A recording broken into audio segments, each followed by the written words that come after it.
जय जय शङ्कर हर हर शङ्कर जय जय शङ्कर हर हर शङ्कर जय जय शङ्कर हर हर शङ्कर जय जय शङ्कर.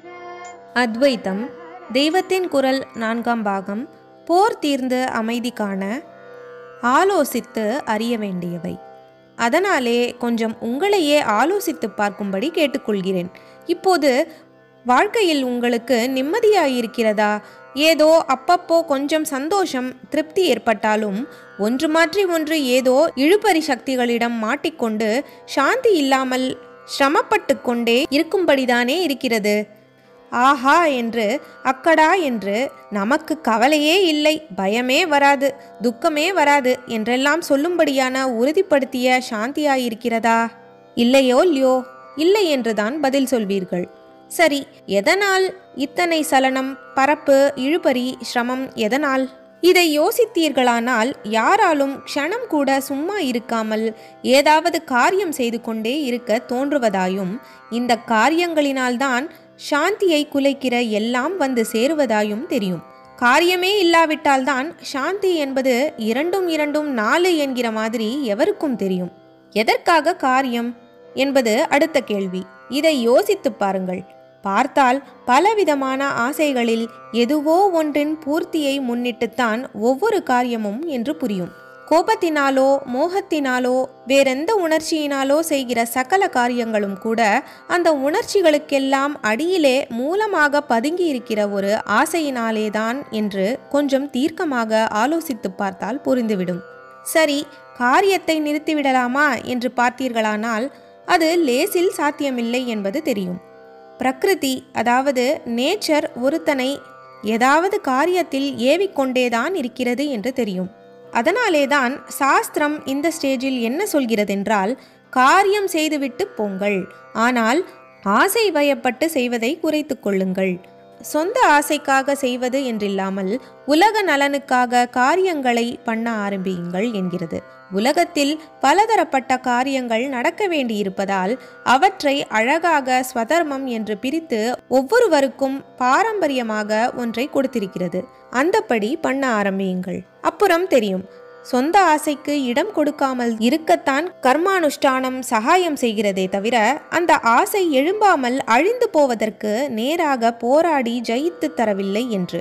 ஸ்வதர்ம காரியங்களானவை ஸ்வய ஆசைகள் படருவதற்கு அவகாசம் தராமல் டைவர்ட் தான் செய்கின்றனவே தவிர அவற்றை அப்படியே அழித்து விடுவதற்கு பயன்படுவதில்லை என்று தெரியும். இந்த விஷயத்திலே சகாயம் செய்யத்தான் சாஸ்திரங்கள் பக்தியை சொல்லியிருப்பது. ஆசை உண்டாவதற்கு உற்பத்தி ஸ்தானம் மனஸ்.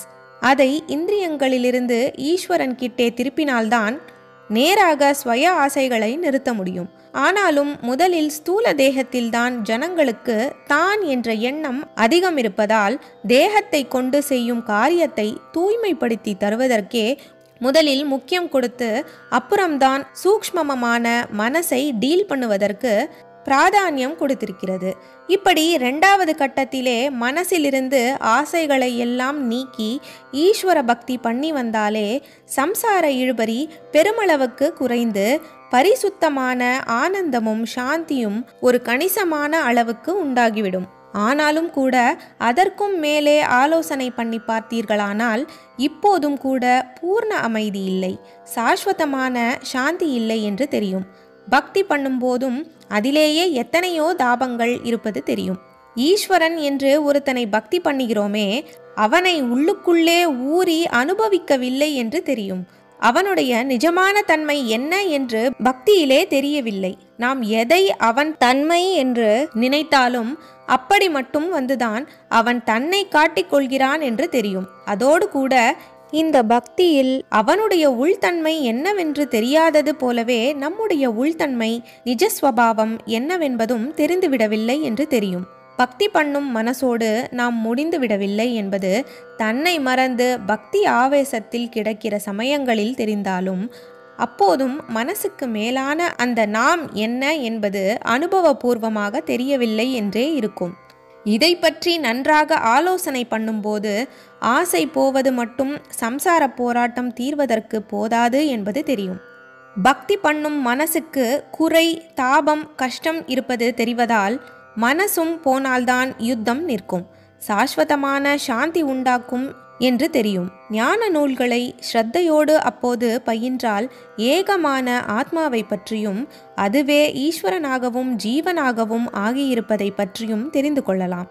தற்போது மனசின் மேல் மட்டத்தில் தெரிந்து கொள்வது போலில்லாமல் அப்போது பரிசுத்தி பெற்றுவிட்ட அந்த மனசின் உள்ளேயே ஆழமாக பதியும்படியாக வேதாந்த ஞான உண்மைகளை தெரிந்து கொள்ளலாம். இப்படியெல்லாம் புரிந்து கொண்டால் வெயிலில் வெள்ளத்தில் மாட்டிக்கொண்டால் ஒதுக்கிடம் வேண்டி கதவை தட்டுவது போல ஸ்ட்ராங்கான வில்லோடு வேயை தேடி ஓடி மோட்சவாசல் கதவை தட்டுவதில் தீவிரம் பிறக்கும். அது ஏற்படுவதற்காகத்தான் ஆத்ம தியானம் சிறிது முதலிலிருந்தே செய்ய சொல்வது. ஆத்மாவை தியானிக்கவும் முடியாதுதான். தியானம் உள்பட எதற்குமே விஷயமாகாமல் தனித்து நிற்பது ஆத்மா.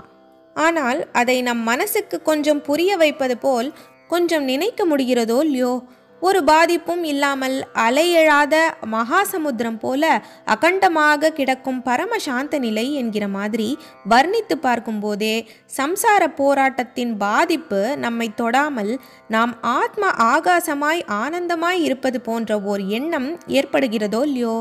வெறும் பாவனை, பிரமை என்று வேண்டுமானாலும் இருந்துவிட்டு போகட்டும்.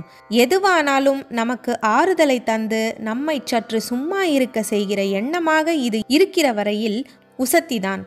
இந்திரியத்தாலும் மனசாலும் கெடுதல் பண்ணிக்கொண்டே இருக்கும் நம்மை கெடுதல் மாத்திரமின்றி நல்லது கூட பண்ணாமல் உட்கார்த்தி வைக்கும் வசதி செய்து தரும். இப்படிப்பட்ட எண்ணத்தில் சிறிது நேரமாவது தோய்ந்திருப்பதுதான் ஆத்ம தியானம் என்பது. இப்படி ஏதோ ஒரு பாவனையில் ஆரம்பித்தாலே பாவனை வலுத்து முதிர்ந்து தீவிரமாகும் போது வாஸ்தவ நிலை தன்னைத்தானே தெரியப்படுத்தி கொள்ள ஆரம்பிக்கும். ஆக ஜனங்கள் தாங்கள் ஒரு போராட்டத்திலே மாட்டிக்கொண்டிருக்கிறோம் என்று நன்றாக உணர்ந்து போரிலே மாட்டிக்கொண்டவர்கள் அமைதி பிறக்காதா என்று எப்படி ஆர்வமாய் இருப்பார்களோ அப்படி அமைதியை வேண்டினால் நிச்சயமாக ஆத்ம தியானம் செய்ய பொழுது கிடைக்கும். அதிலே நன்றாக மனம் வைத்த பின் வழியும் பிறக்கும். மாயா ஸ்வரூபிணியாக இருந்து தானே இத்தனை நாமாகவும் ஆகி போராட்டத்துக்கு ஆளாகி அதே சமயம் அந்த போராட்டத்திலிருந்து விலகி இருந்து அதை பார்த்து லீலா வினோதம் கொள்கிறவளாயும் உள்ள அம்பாள் தன்னுடைய ஞான ஸ்வரூபத்தை கொண்டு அதற்குள்ளேயே நம் எல்லோரையும் அடக்கி கொண்டு நமக்கு போர் தீர்ந்த பெரிய அமைதியை அளிப்பதற்கு பிரார்த்திப்போம். இதற்கு அவள் சங்கல்பிக்க வேண்டும், பெரிய மனஸ் பண்ண வேண்டும். அவளுக்கு வில்லும் வேயும் ஒன்றுதான், சங்கல்பமும் அதன் நிறைவேற்றத்துக்கான வழியும் ஒன்றுதான். அப்படி சொன்னால் கூட போதாது. அவளுடைய வில்லே வேயின் முடிவான கோலும் கூடத்தான், சங்கல்பமே மார்க்க முடிவான லட்சிய சித்தியுமாகும். ஆனாலும் அவள் தன் சங்கல்ப மாத்திரத்தாலேயே எல்லாம் பண்ணாமல் நம்மையும் கருவி மாத்திரமாக்கி நாமும் ஏதோ பிரயத்னைகள் செய்வது போல காட்டி காட்டியே பலன் தருவதாக லீலை செய்பவள் ஆனதால் ஆத்மானந்தத்துக்கான சாதனை மார்க்கத்தில் நாம் பிரவேசிப்பதற்கு அப்புறம் விடாமல் பிரயாணத்தை தொடர்வதற்கும் நமக்கெல்லாம் உற்சாகத்தை அருளுமாறு அவளிடம் பிரார்த்திக்கிறேன். முடிவிலே ஞான வாசலை திறந்துவிட்டு அவளுடைய சத்திய நிலையிலே நாம் இரண்டர கரைந்து எல்லா போராட்டமும் தீர்ந்து சாந்தானந்தமாக ஆவதற்கு அவளையே எல்லாரும் பிரார்த்தனை செய்து கொள்வோம்.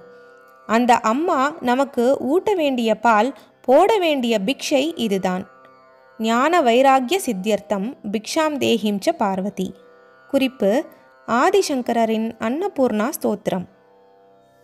ஜெய ஜெய சங்கர, ஹர ஹர சங்கர, மகாபெரியவா சரணம்.